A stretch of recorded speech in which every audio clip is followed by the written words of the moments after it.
The last good day began with the crystalline chime of an alpine meadow waking under the September sun. Dr. Eris Thorne, a man whose character was etched in the patient lines around his eyes and the competent grace of his hands, knelt in a tapestry of Indian paintbrush and mountain lupine. His specialty was the intricate, tenacious life that thrived above the tree line, the silent scream of color that flourished in the thin, cold air of the Beartooth Absaroka wilderness, a rugged expanse that bled into the northeastern corner of Yellowstone National Park. He was not a tourist. He was a pilgrim in a cathedral of granite and sky. His movements were economical, reverent. He was cataloging the distribution of Oxyria digena, the mountain sorrel, a plant as resilient and unassuming as Eris himself. He had a reputation in the botanical community for a kind of quiet fanaticism for venturing into places other researchers deemed too difficult or remote, not for glory, but for the simple, profound satisfaction of seeing something no one else had bothered to look for. He'd once spent 4 days snowed into a tent near Gannett Peak just to document a lichen's growth pattern on a single boulder, an anecdote his colleagues told with a mixture of awe and head-shaking amusement. Beside him, a smaller, far more restless form of life was conducting its own survey. 8-year-old Leo Thorne, all knees and elbows and a shock of dark hair inherited from his father, was carefully turning over rocks, his face a mask of concentration.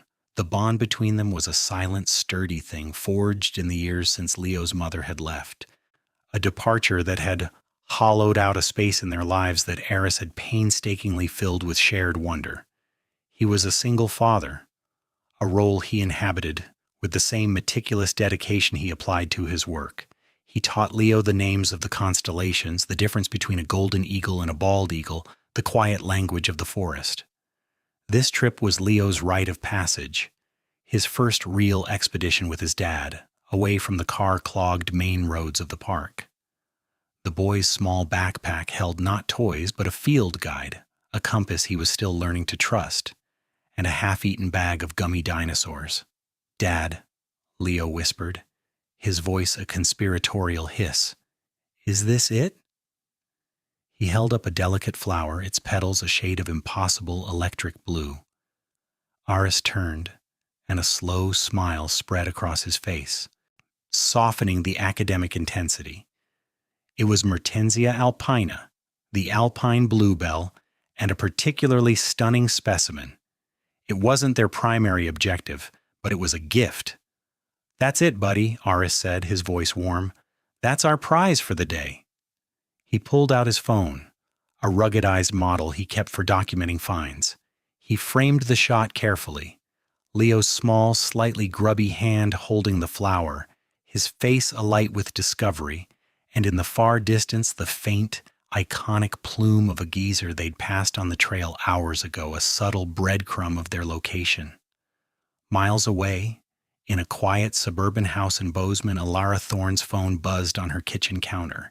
She was Eris's older sister, the anchor to his drifting scientific curiosity. She wiped flour from her hands onto her apron and picked it up. A photo from Eris. She smiled, her heart swelling with a familiar, fond warmth. It was Leo, looking so much like a miniature Eris, holding a blue flower she didn't know the name of. Then came the text, "Found our prize. Heading back to the trailhead before the rain. Love you." The sky outside her own window was a bruised purple to the west. A storm was indeed rolling in. She texted back, "Beautiful. Be safe. Lasagna is in the oven for when you get back." She placed the phone back on the counter and returned to her baking, the image of her nephew's proud face warming her more than the heat from the oven. That was 4:17 p.m. At 6:30, with the rain now drumming a steady rhythm on her roof, she checked her phone. No new messages. She rationalized Eris was probably driving, concentrating on the wet roads. At 7:45, the lasagna sat cooling on the stove. She called his phone. It went straight to voicemail. His battery probably died, she thought, a small cold knot tightening in her stomach. He always forgets to charge it fully before a long hike. She pictured them stopping at a diner in Gardner, laughing over burgers and fries, the phone dead in Eris's pocket. The image was comforting, and she clung to it. By 9 p.m., the rationalizations were becoming threadbare. Eris was meticulous. He was a planner. He knew she'd worry. He would have found a way to call. The rain was torrential now, a violent, unceasing roar.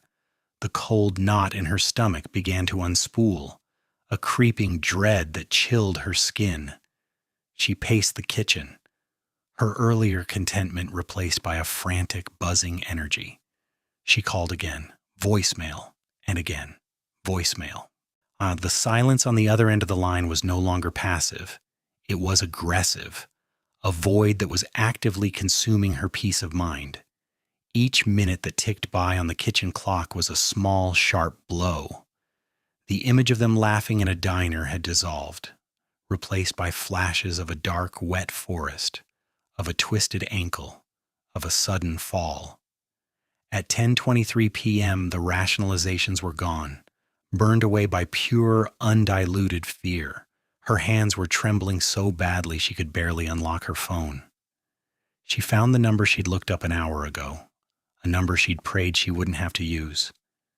She pressed the screen, her thumb leaving a sweaty smudge. A calm, professional voice answered, "Yellowstone National Park, dispatch. How can I help you?" Alara took a breath, but the sound that came out was a choked sob. "My brother," she began, her voice cracking, betraying the terror she had tried so hard to keep at bay. "My brother and my nephew, they went hiking today. They're not back." The response was immediate and immense, an army summoned to fight a ghost.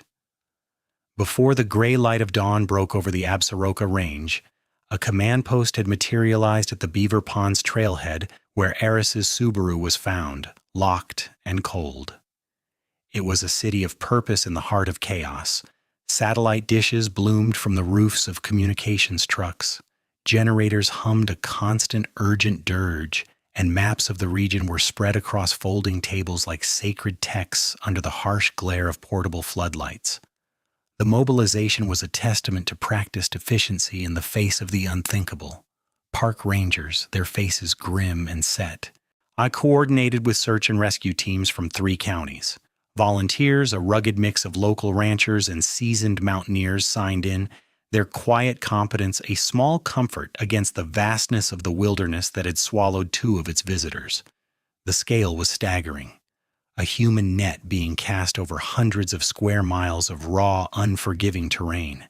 The lead investigator, a park ranger named Marcus Thorne, a man whose shared surname with the missing was a strange, sad coincidence, briefed the teams.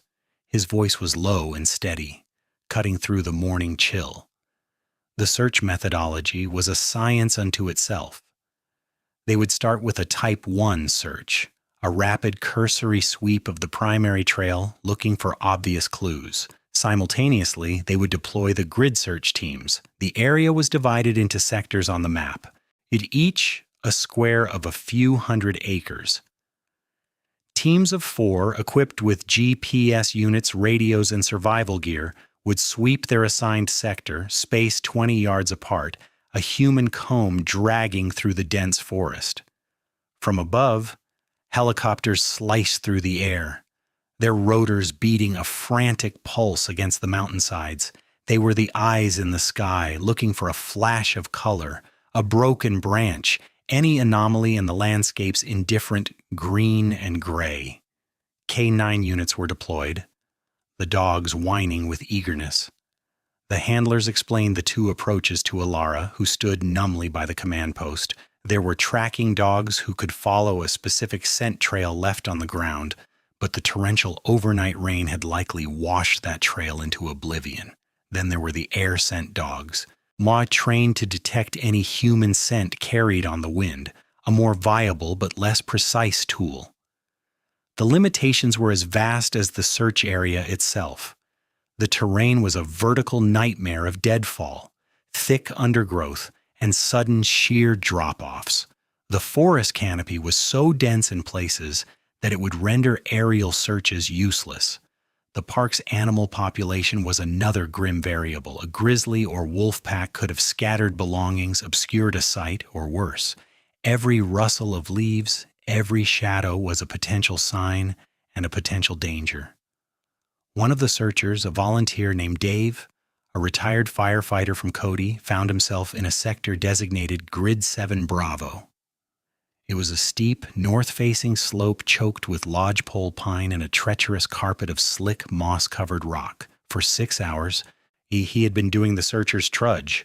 10 steps, stop, scan left, scan right, look up, look down, then 10 more steps.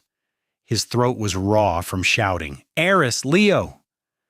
The names were swallowed by the immense, indifferent silence of the woods. The only reply was the drip of water from the saturated branches and the distant caw of a raven. The physical difficulty was immense. Every step was a calculation, a battle against gravity and the entangling reach of the forest. But the psychological toll was worse. It was the crushing futility of it all. He looked at the endless sea of trees stretching to the horizon and felt a profound sense of despair. They were looking for two human beings in a wilderness that measured its scale in geologic time. It was like searching for two specific grains of sand on a vast beach. The hope he'd felt at the morning briefing had curdled into a grim mechanical determination. Find something. A footprint. A piece of trash. A broken branch that wasn't broken by the wind. Anything to prove they had even been here. But there was nothing. The forest floor was a clean slate washed by the storm. It was as if they had simply vanished from the earth, their presence erased without a trace. The frustration was a physical weight pressing down on him, making his legs heavier with each step. Alara existed in a state of suspended animation at the command post. The world had shrunk to the crackle of the radios and the shifting lines on the topographical maps. She drank coffee she couldn't taste, and listened to jargon she barely understood. PLB, last known point, containment lines. Marcus Thorne, the lead ranger, and he treated her with a gentle professional kindness that was almost unbearable.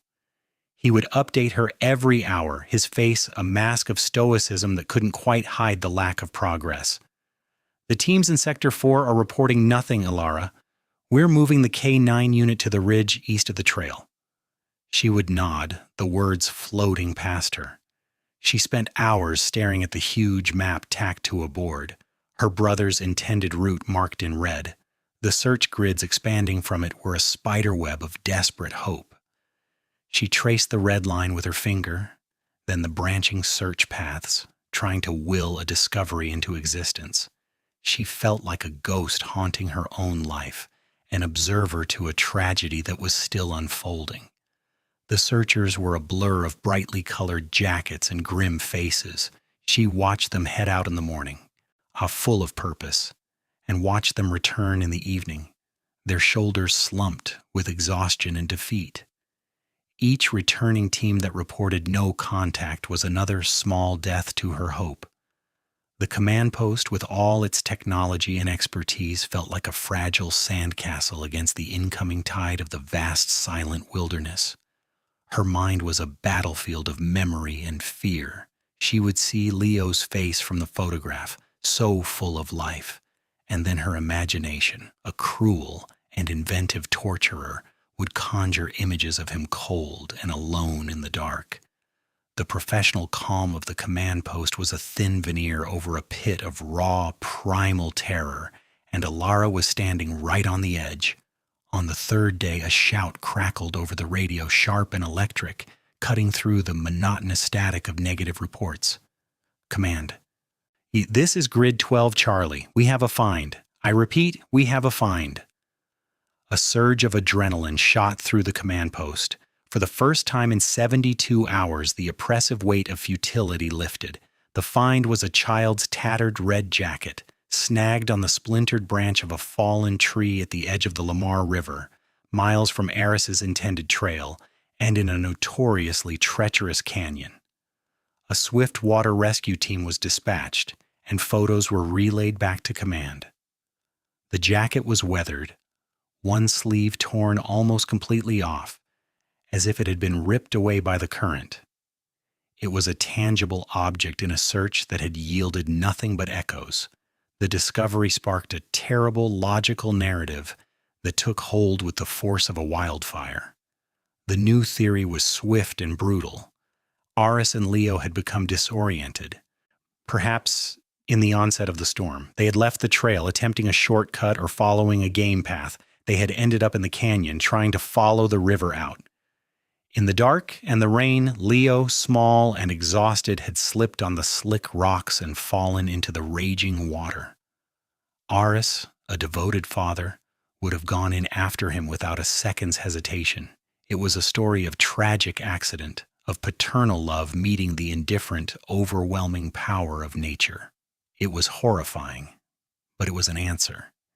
It provided a framework for the chaos, a grim resolution that was, for some, preferable to the maddening void of not knowing. For Alara, the news was a physical blow. She saw the photo of the little red jacket and collapsed into a chair, a keening sound escaping her lips. This was it, the confirmation of her worst fears. The false hope she had harbored, the fantasy of them waiting to be found, was extinguished.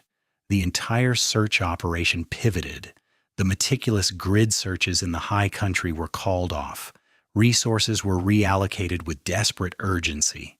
The focus shifted entirely to the Lamar River. Search teams, who had been combing the forests, were now redeployed along the riverbanks. Their task changed from finding survivors to recovering bodies. Expert kayakers and swift water divers flown in from Jackson arrived to battle the still swollen river. For 3 agonizing days, the search became a grim, painstaking slog down the waterway. Divers, tethered by ropes, disappeared into the churning, murky brown water, their visibility near zero. Feeling their way along the rocky riverbed, teams on the shore scrambled over treacherous terrain, peering into log jams and undercuts, places where the current might have deposited its tragic cargo. The helicopter, which had been scanning the mountains, now flew low over the river, its observers looking for any sign of color, any shape that wasn't a rock or a log. The atmosphere at the command post changed. The frantic energy was replaced by a somber, funereal resolve. The goal was no longer rescue, but recovery, providing closure.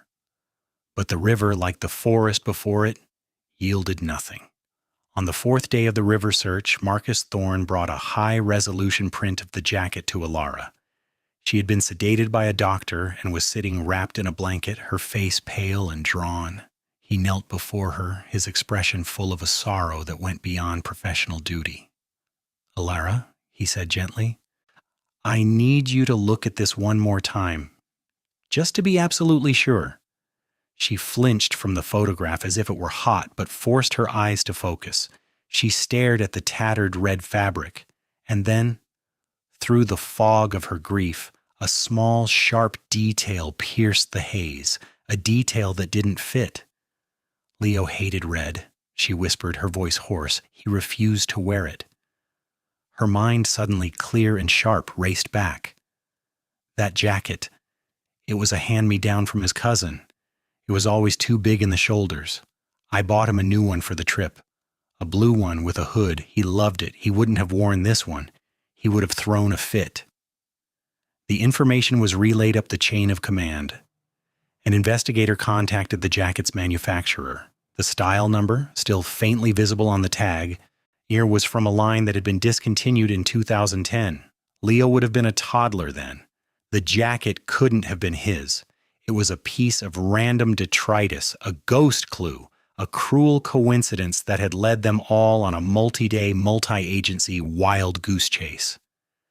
The realization crashed down upon the command post with the force of a physical blow. The incorrect theory, which had provided a horrible kind of certainty, evaporated, leaving behind an even deeper void. The logistical and emotional fallout was devastating.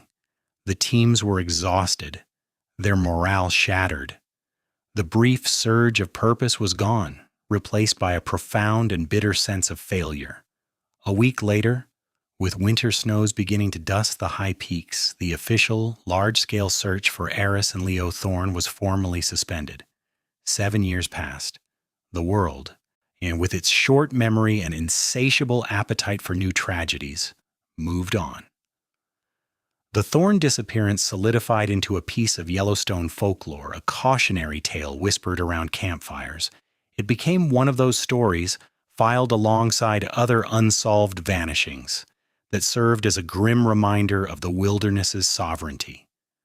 The public narrative, the one that settled in the collective consciousness, was a blurry composite of the initial theories.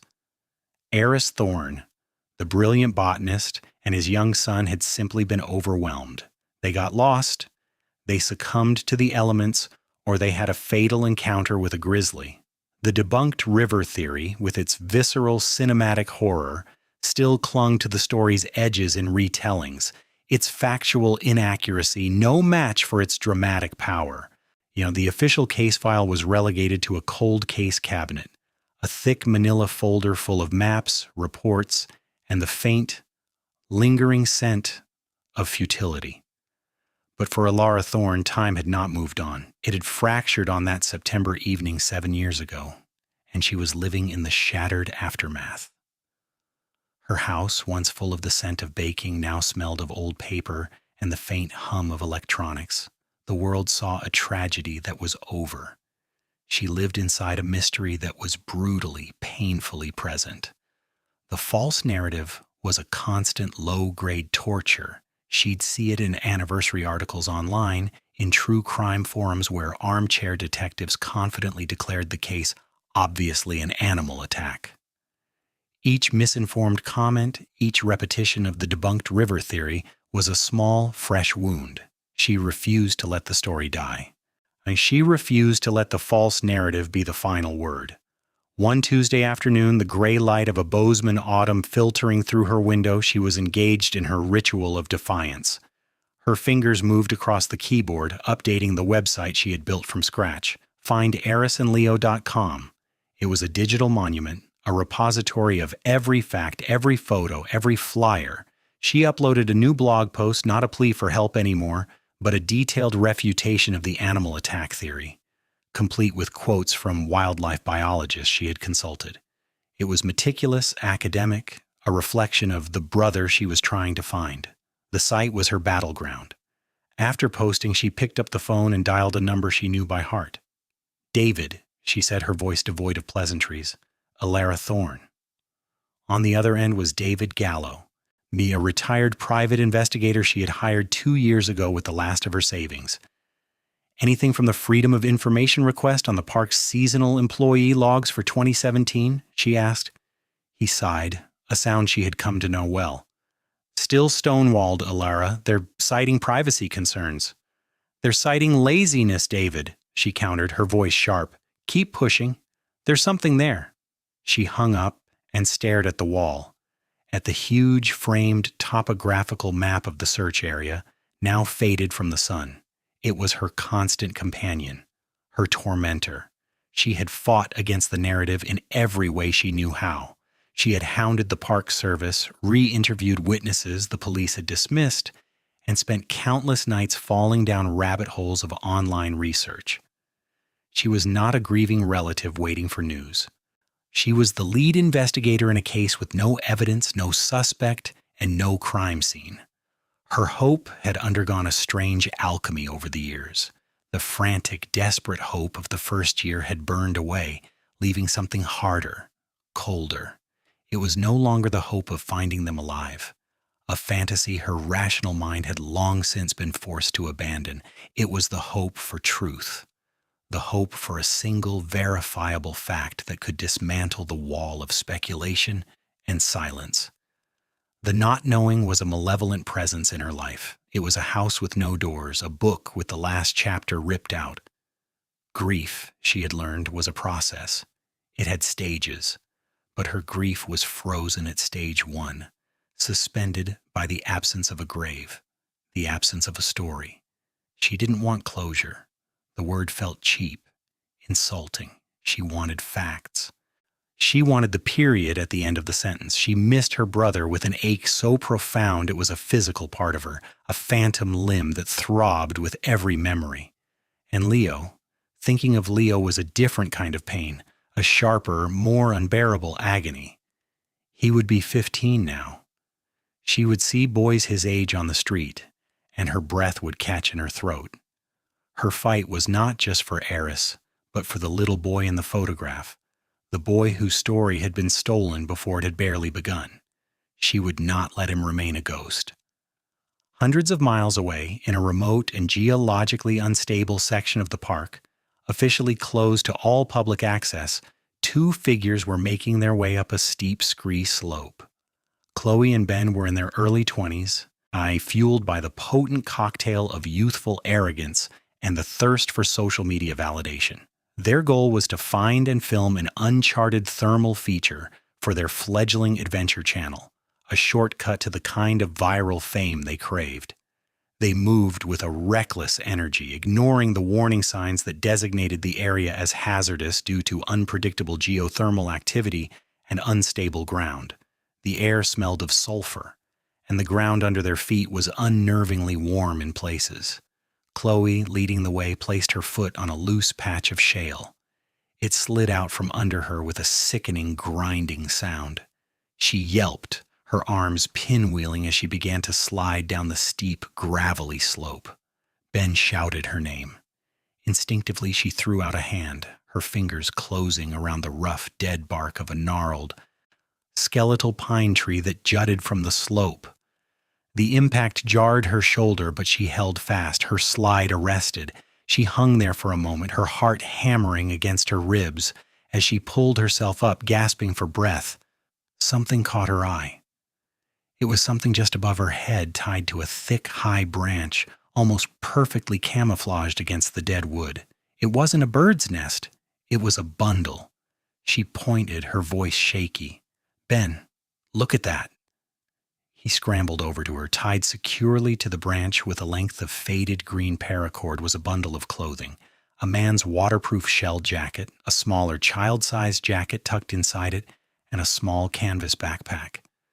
The fabrics were sun-bleached to pale ghosts of their original colors and felt brittle to the touch, but they were also strangely clean.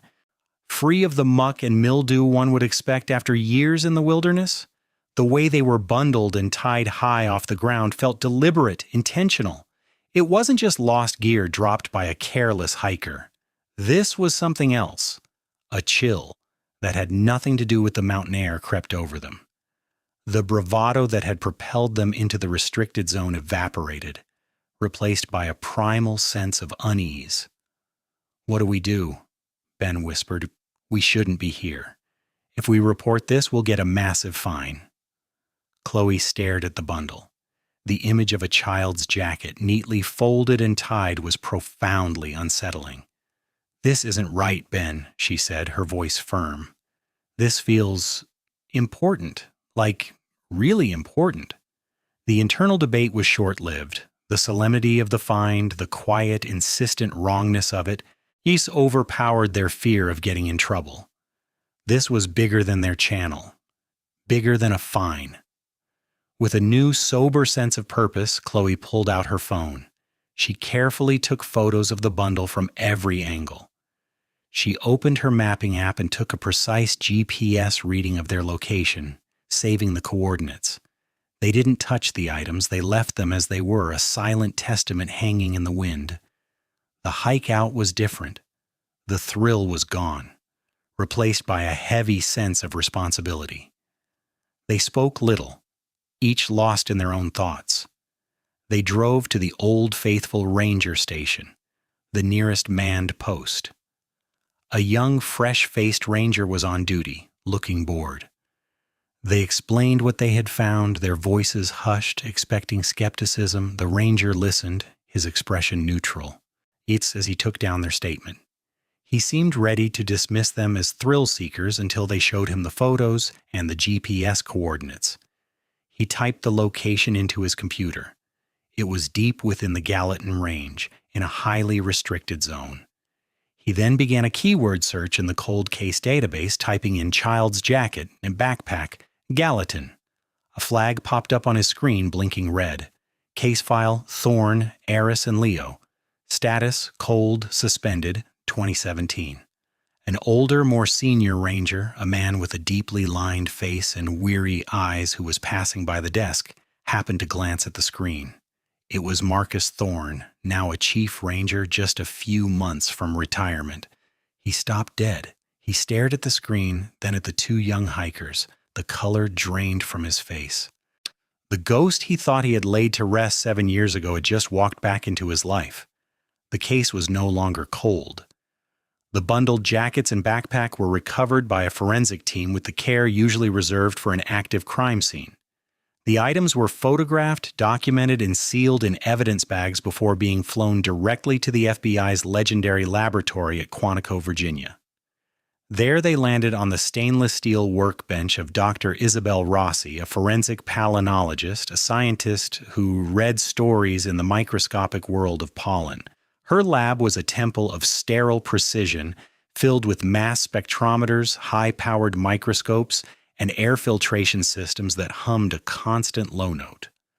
Dr. Rossi, a woman with an intense gaze and a passion for her esoteric field, began her painstaking work. The process was a deep dive into a hidden world. Wearing gloves and a lab coat, she used a specialized vacuum with a filtered nozzle to collect microscopic particulates from the woven fibers of the jackets and the canvas of the backpack. She then took these samples and began the meticulous process of separation and identification under a scanning electron microscope. She explained her methodology to a junior analyst, her voice full of the quiet excitement of a puzzle about to be solved. "Every environment," she said, pointing to a magnified image on her screen, "has a unique pollen signature, a fingerprint composed of the specific pollens produced by the local plant life. An alpine zone above 9,000 feet will have pollen from sedges and sky pilot. A low-elevation meadow will have grasses, sagebrush, and specific wildflowers. They don't mix. It's a botanical address." But she was looking for more than just pollen. "And then there's the tephra," she continued, adjusting the focus. "Microscopic shards of volcanic glass. Every eruption anywhere in the world has a unique chemical signature. When a volcano erupts, it spews this tephra into the stratosphere, and it settles as a fine layer across the globe. We can date these layers. They're time markers. A layer of dust on an object is a timeline." For 2 days she worked, patiently identifying and cross-referencing thousands of individual grains. The story they told began to emerge, and it was deeply strange. The pollen profile was a contradiction. She found abundant grains of Pinus contorta, lodgepole pine, and Artemisia tridentata, big sagebrush, inconsistent with the low-elevation meadow where Eris and Leo were last thought to be. But she also found heavy concentrations of pollen from a specific subspecies of willow, Salix wolfii, that grew almost exclusively in damp, marshy meadows near the park's western boundary. This was the first anomaly. The items were found high in the alpine Gallatin Range, but their pollen signature screamed of a low, wet meadow miles away. Then came the moment of profound intellectual shock. While examining the sample from the outer shell of Eris's jacket, she found the timeline she was looking for. There was a base layer of dust and ambient pollen. On top of that, she identified a distinct microscopic layer of tephra. She ran its chemical composition through the International Volcanological Database. The match was immediate and undeniable. The Fagradalsfjall eruption in Iceland, March 2021. It was a well-documented event. Atmospheric scientists had tracked its ash plume as it drifted over North America, and its unique tephra had been recorded in sediment traps throughout Yellowstone. This was the bombshell. But the truly paradoxical discovery was what lay on top of that 2021 ash layer. It was another, fresher layer of accumulated dust and surface pollen. Pollen consistent with the high alpine zone, where the jacket was found hanging. In Wyoming, Detective Miles Harding of the Wyoming Division of Criminal Investigation, the lead on the newly reopened Joint Task Force, received Dr. Rossi's report via secure email. He was a veteran detective, a man who had seen the darkest corners of human behavior and prided himself on his logical and linear approach to investigation. He read the report, his coffee growing cold beside him. He read it a second time, slower, his mind struggling to assemble the pieces. The implications were staggering, a seismic shock that shattered the very foundation of the case. The report proved, with irrefutable scientific certainty, two impossible things. First, the jackets and backpack had spent a significant amount of time in a low-elevation marshy meadow, not in the high country. Second, and far more consequentially, they could not possibly have been hanging in that tree since 2017. The 2021 volcanic ash was the key. It was a timestamp, because that ash layer was found underneath a layer of alpine dust. It meant the jackets had to have been exposed to the open air in 2021 to receive the ash deposit, and then they were moved to the tree, where they collected the subsequent alpine dust. Someone had taken these items years after Eris and Leo disappeared and deliberately placed them on that tree.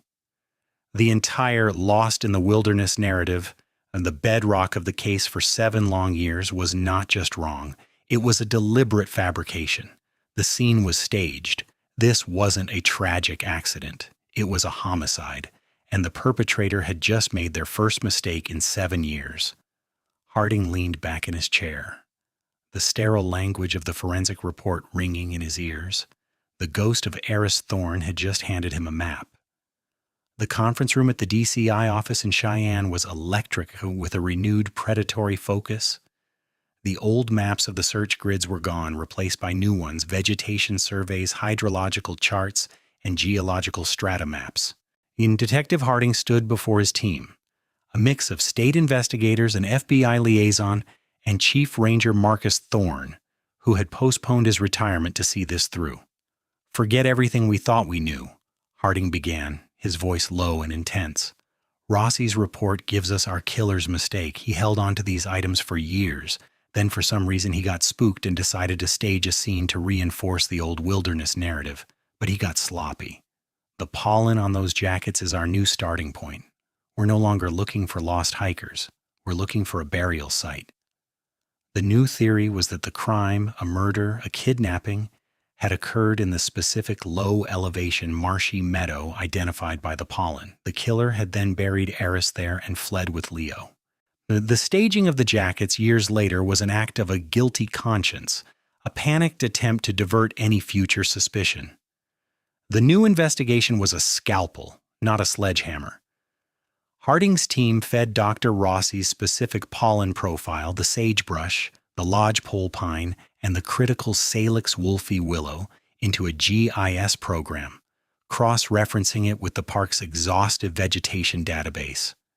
The computer narrowed down hundreds of square miles to just 3 potential meadows along the park's western border, all located in areas with poor drainage and proximity to decommissioned Park Service access roads. They weren't tourist spots. They were forgotten corners of the map. Harding's team began a deep dive into the history of these 3 areas, pulling old property records for the few private inholdings that dotted the park's periphery. He was searching for any connection, any name that might stand out. The new search began not with hundreds of volunteers, but with a small, specialized team of forensic archaeologists in one of the target meadows, a place known locally as Trapper's Flat. The terrain was boggy and thick with willows, the air heavy with the smell of damp earth and the buzz of insects. Instead of shouting names, the team moved in silence, pushing a ground-penetrating radar unit back and forth in meticulous lines. The GPR machine sent pulses of radio waves into the earth, its screen displaying a cross-section of the subsurface soil. For a day and a half, the screen showed nothing but rocks and roots. Then, near the crumbling foundation of a long-collapsed log cabin, the GPR operator stopped.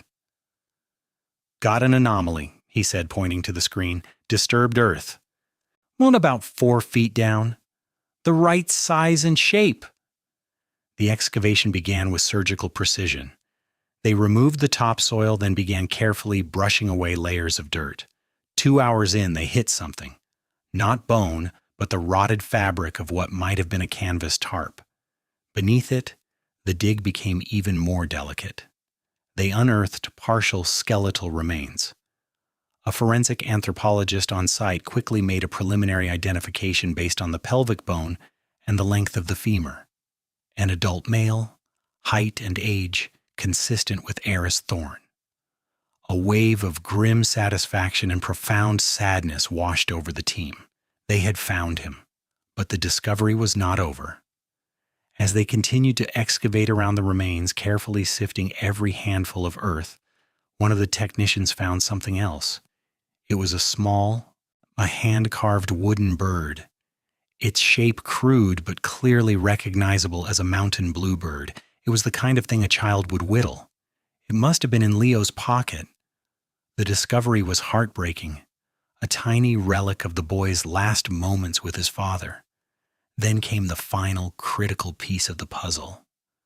Tucked into a rotted leather pouch buried alongside the body was a set of old, tarnished brass keys. They were heavy, old-fashioned. One of them was attached to a small, stamped metal tag, the letters corroded but still legible under a magnifying lens. The tag read, "Gable's Feed and Supply." The nested discovery was complete.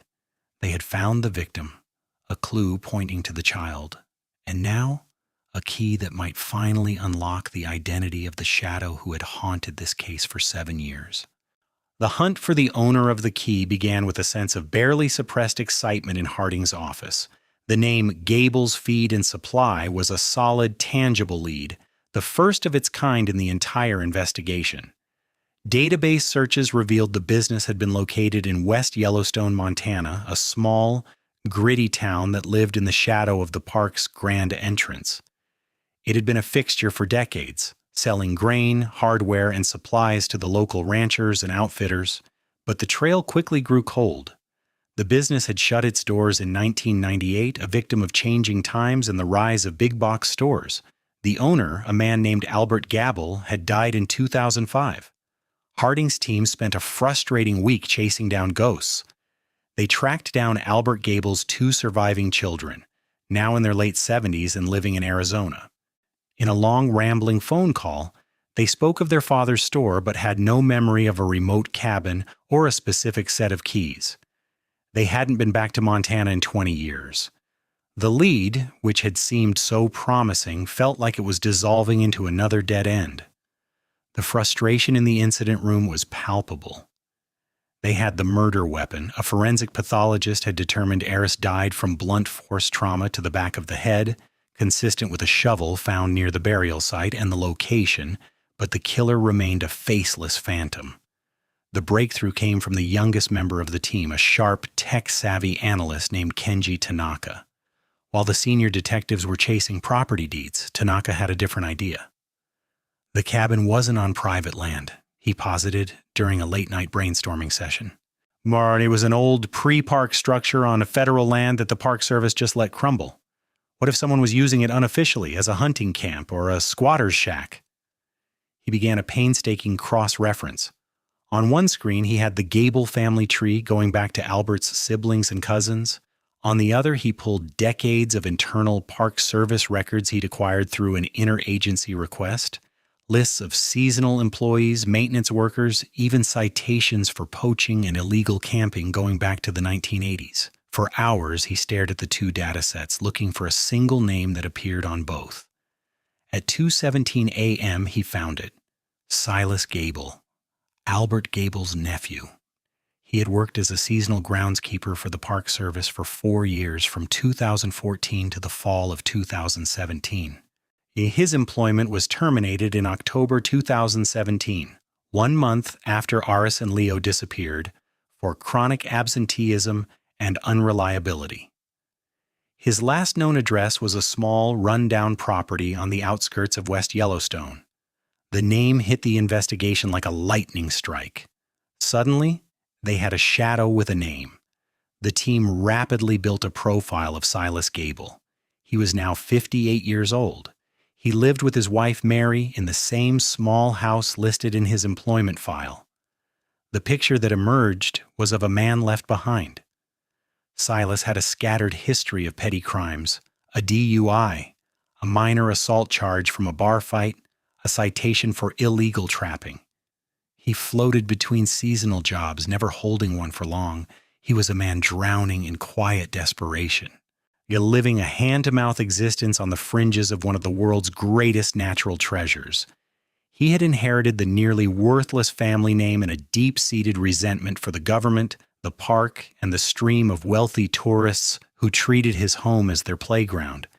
He and his wife were childless, a fact noted in a social worker's report from a brief interaction years prior. The motive began to crystallize in Harding's mind, a grim and common story. Silas, knowing the remote corners of the park from his groundskeeper job, saw an opportunity. A father and son, alone, likely carrying expensive cameras and equipment.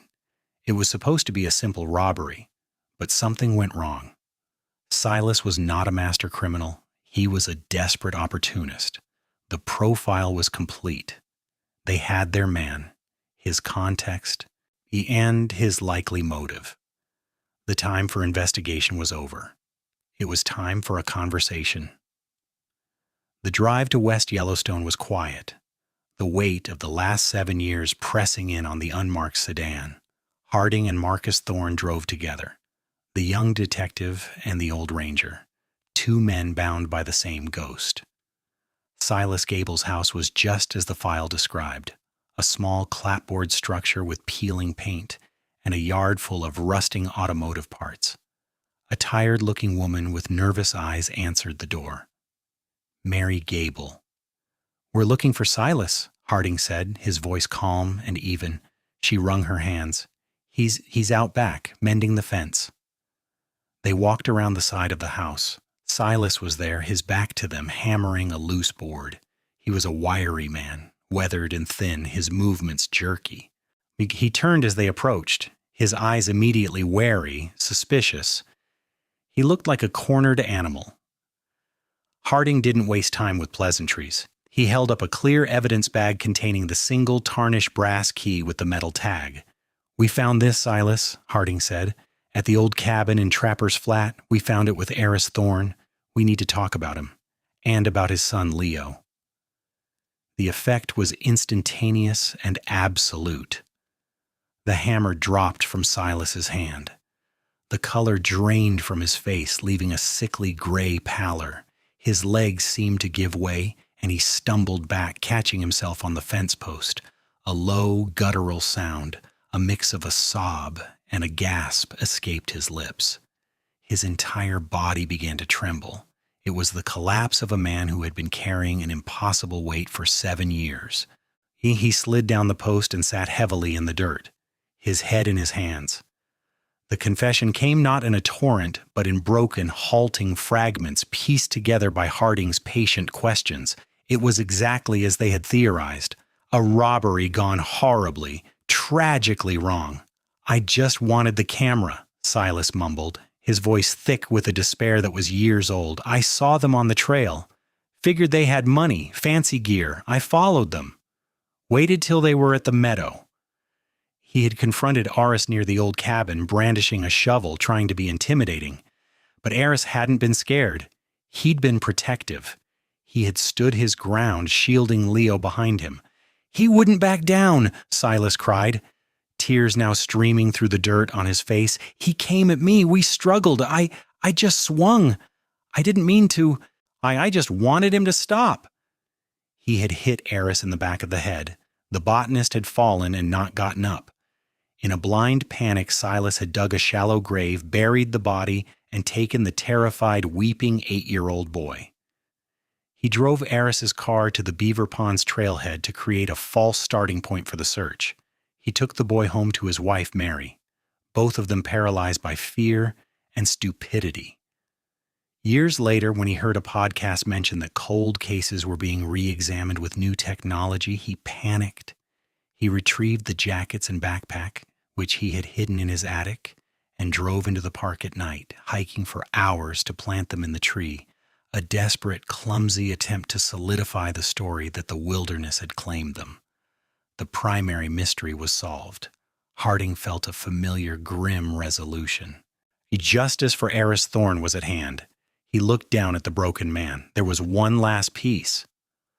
"So where is Leo, Silas?" Harding asked, his voice hardening. "What did you do with the boy's body?" Silas Gable looked up, his face a ruin of confusion and anguish. He looked past Harding toward the back door of the house. Mary was standing there now, her face a mask of abject terror. It was the look of a person whose secret, hidden world was being torn apart. Silas's gaze shifted from his wife back to the detective. His voice, when it came, was a barely audible whisper, a statement so shocking in its simplicity that it took Harding a full second to process it. "Body? We didn't hurt him," Silas stammered. "We couldn't. Mary, she always wanted a child. We raised him." As if on cue, a figure emerged from the shadows of the doorway behind Mary. A boy, a teenager of about 15, tall and lanky, with a familiar shock of dark hair and the same deep-set, intelligent eyes that stared out from the photos of Eris Thorne. He looked from the strange men to his parents, his expression one of bewildered concern. "Mom? Dad?" the boy asked, his voice clear and untroubled. "Who are these men? Is everything okay?" The recovery of Leo Thorne was not a rescue. It was a psychological extraction, a painful and disorienting procedure. The boy, who for 7 years had been called Jesse Gable, was taken into the gentle but firm custody of Child Protective Services. He was a child raised in a cage of lies, taught that the outside world was dangerous, that the authorities were not to be trusted. He had no memory of his father, no knowledge of his own name. His entire identity was a fabrication woven by his captors, a desperate, selfish act of love born from an act of brutal violence. Alara was flown in. The reunion, the moment she had dreamed of in 1,000 different forms, was nothing like her dreams. It took place in a sterile, quiet room at a state facility. She walked in and saw him. He was her brother's echo, a living ghost. She saw Aris in the line of his jaw, in the way he held his hands. But when he looked at her, his eyes were blank. There was no recognition, only the fear and confusion of a stranger. "Leo," she whispered, the name an ache in her throat. He flinched. "My name is Jesse," he said, his voice quiet but firm. She had found him, but he was lost in a way she had never imagined. It was not the joyful embrace of a solved mystery, but the terrifying, heartbreaking beginning of an entirely new one. The legal process was swift. Silas Gable, confronted with the evidence and his own confession, was charged with first-degree murder, kidnapping, and a litany of other felonies. He was sentenced to life in prison without the possibility of parole, a man condemned to live out his days with the ghost of the man he had killed and the memory of the son he had stolen. Mary Gable, who had loved the boy as her own while perpetuating the monstrous lie, was charged as an accessory to murder and with kidnapping. Her defense argued she was a victim of Silas's manipulation, but the court saw her as a willing participant in the 7-year deception. She received a sentence of 25 years, her maternal delusion no defense against the law. The aftermath for Alara was a landscape of profound and complicated grief. She was granted legal guardianship of Leo, the boy who was her nephew, but also a stranger. The joy of his survival was inextricably tangled with the agony of what he had lost and what he had become. Her quiet life was upended, replaced by a whirlwind of therapists, counselors, and memory recovery specialists. The grief for her murdered brother was no longer a static, frozen thing. It was now active, dynamic, complicated by the presence of his son, who was both a blessing and a constant, painful reminder of Eris's absence. She had won her long fight for the truth, but the truth had not brought peace. It had brought a new, more challenging kind of war, the war for Leo's soul. Months later, they sat on a quiet beach on the Oregon coast, as far from the mountains of Wyoming as Alara could get. The air was salty and cool. Leo, still quiet, still withdrawn, was sketching in a notebook. He wasn't drawing the alpine flowers his father had loved. He was drawing birds, gulls, sandpipers, pelicans. His lines were clean and precise, just like his father's scientific illustrations. He had a natural talent, an inherited gift he didn't understand.